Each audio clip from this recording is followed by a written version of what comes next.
Yes, there are several ways to get the Walsh Bay Wharf. As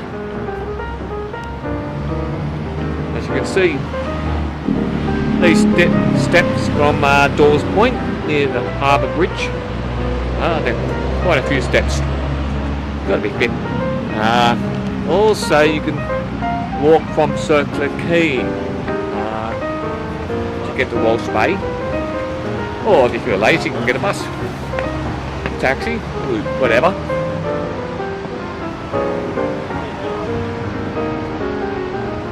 The Hickson Steps. That's what it is called, the Hickson Steps. Whew! Steep steps. As you can see, the Harbour Bridge.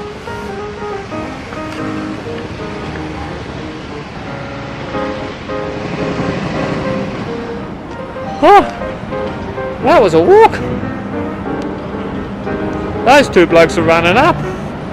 Oh, I'm not that bit yet.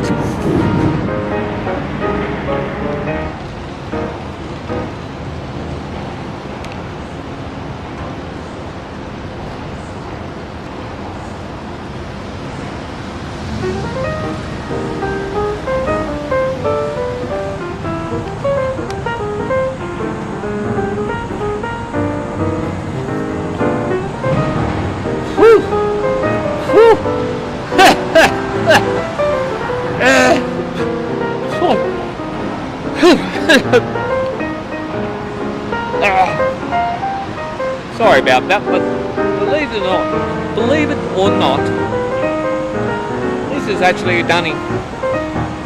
Built in the 1930s after they built the bridge. Oh, it ain't pleasant in there, that smelled terrible. So, Dawes Point. We've got the steps here.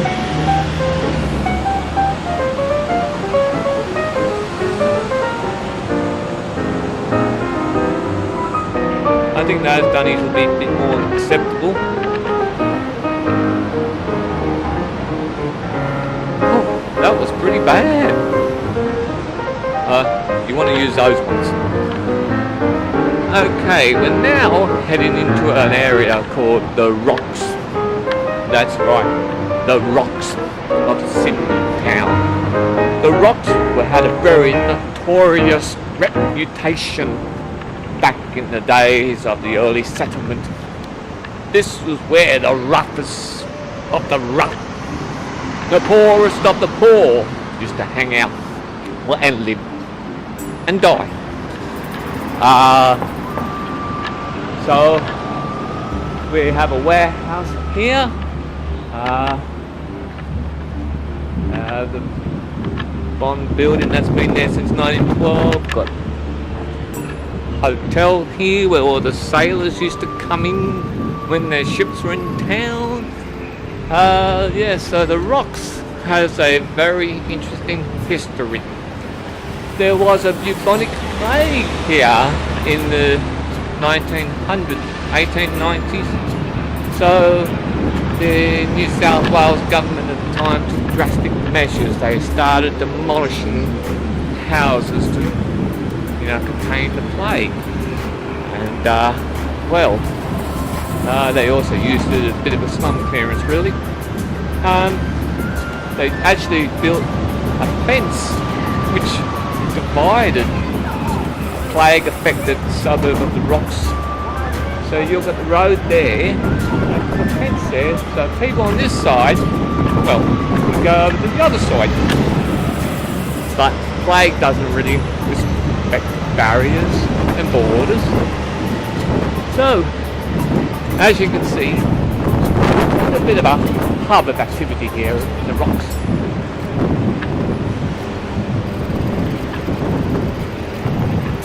We're now going to come into the centre of the Rocks.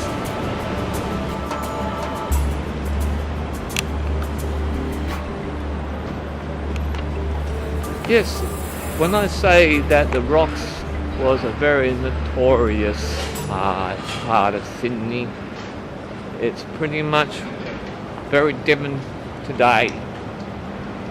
Restaurants, specialty shops and things like that, but back in the early days, this was where all the rough gangs, which were known as the Push, you know, street toughs, used to have gang fights here, mug people, drunken sailors, you name it. This place was rough, and poor lived in this area.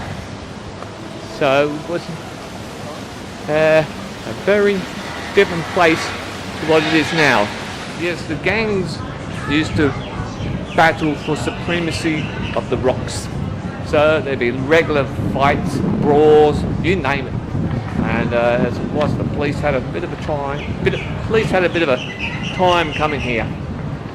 But in the 1970s, a different battle occurred, and of a different nature. A battle to preserve the history of the rocks. Because this area, developers had their eyes on the prize, so to speak, warehouse. What the developers wanted to do, and the New South Wales government at the time wanted to do, was sell it all off to the developers so they can put high-rise buildings in. But an action group was formed, and people started to take up arms against the government, basically, protesting on the streets. The unions even got involved, and so once the unions, they put on a green ban, which effectively meant they said, we're not going to work on any project in the rocks area. And also, because of that, there was a bit of mystery happening. A woman by the name of Janita Nielsen, she was the main organiser of all these protests. She mysteriously disappeared, never to be seen again, and I think it was 1975, I think it was. But the union led by Jack Mundy, in 1973, this is when all this started happening in 1973. The union said, right, we're not going to do anything here, we're not going to build anything. As I said, there was a battle of different kinds, the battle for the rocks. The New South Wales government caved in, so right up, they handed it over to the Harbourside Authority, and we have the rocks today.